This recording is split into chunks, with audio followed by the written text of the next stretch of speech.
Olá, pessoal. Sejam bem-vindos à aula 1 do Descomplicando a Partitura, que é um projeto que vai durar todo esse mês de setembro, né? E nesse projeto eu vou procurar mostrar de forma simples, né, de forma descomplicada, como que a gente pode iniciar nessa jornada da leitura musical, que é uma coisa tão importante hoje, né? Tão necessária, obrigatória, diria até, né? Pro músico ou pro estudante, né? Muito mais pro músico, claro que já é profissionalizado e que quer atuar, né? Procura atuar no cenário musical, seja com gravações, seja com aulas, com apresentações, né? Por que isso? Por que é importante ler? Esse é o primeiro ponto que a gente pode ali dar uma comentada, né? Para o músico, professor, né, que vai atuar dando aulas, o recurso da leitura é muito útil no ensino dos alunos, né, desde o início, desde essa hora mais simples, né, porque a gente tem escolas diferentes entre os instrumentos, né? A gente tem instrumentos que eles já têm por tradição esse esse costume de se ensinar desde a primeira aula, já com o apoio da partitura, já visualizando algumas notas, né, algumas coisas assim, né, caso de instrumentos de sopro, por exemplo, ou aqueles instrumentos camerísticos, né, o violino, o violoncelo, a viola, por aí vai, né, falando dos sopros, o clarinete, a flauta, trombone, essas coisas todas aí, trompete, né? E eu senti essa necessidade de abordar esse assunto porque eu venho de um instrumento harmônico melódico, né, que é o cavaquinho, depois posteriormente também me dediquei ao violão e agora ao bandolim, o ukulele, que são instrumentos, talvez por serem mais populares, né, que não se tem uma tradição, talvez um costume de ensinar eles dentro da linguagem popular, da música popular, já com a questão da leitura de partitura, o que acaba gerando, né, um gap ali, um déficit, né, uma lacuna, quando a gente acaba aprendendo a acompanhar, a ler cifra, né, acaba posteriormente até na teoria aprendendo os intervalos, aprendendo a formação de acordes, as escalas, talvez, mas acaba que a leitura ela vai ficando de lado, né, para esse tipo de instrumento. E então foi uma coisa que eu busquei e que sempre me inspirou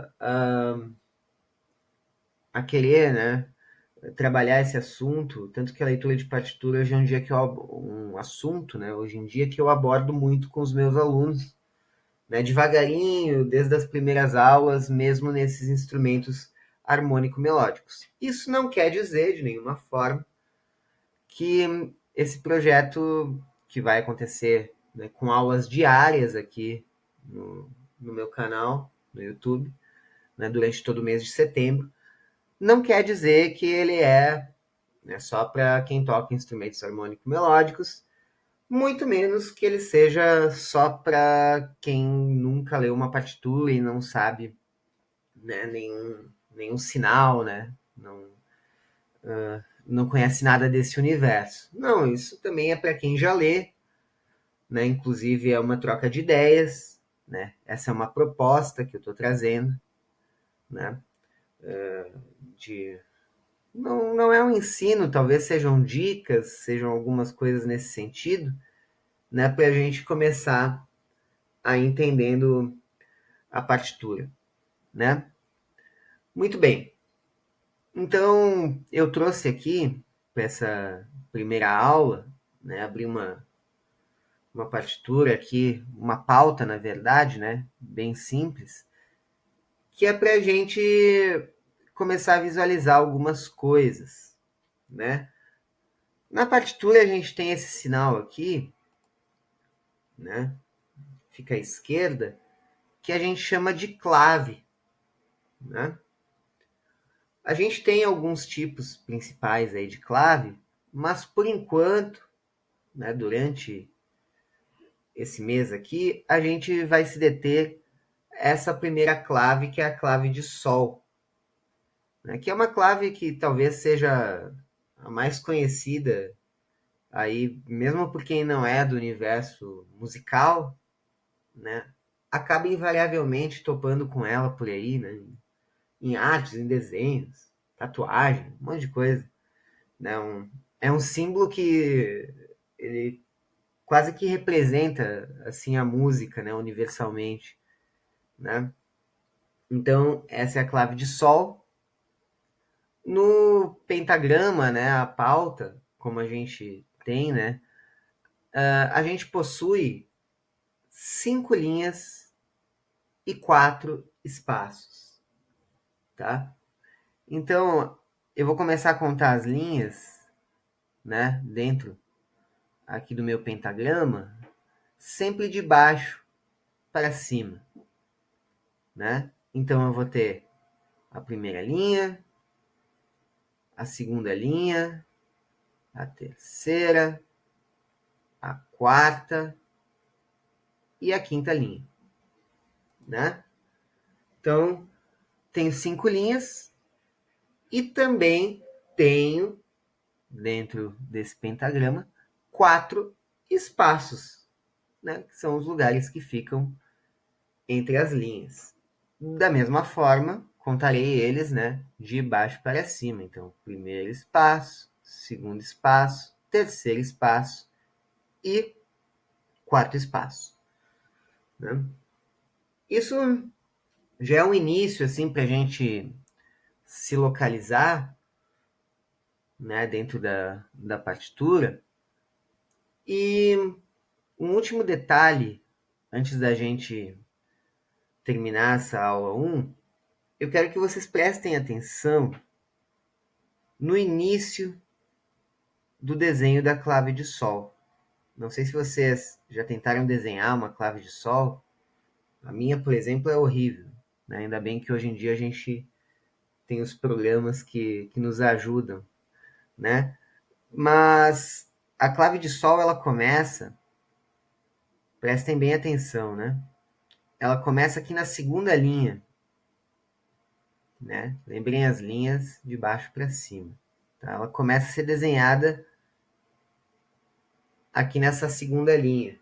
Prestem atenção nisso, porque vai ser útil no decorrer da nossa jornada nas próximas aulas. Tá bom? Eu conto também com vocês nos comentários, né, que acompanhem, né, essa nossa jornada, que vai ser uma tentativa de descomplicar isso, de tirar um pouco desse tabu que se tem, né, de certa forma, sobre leitura de partitura, que é um bicho de 7 cabeças e que, né, é uma coisa muito teórica.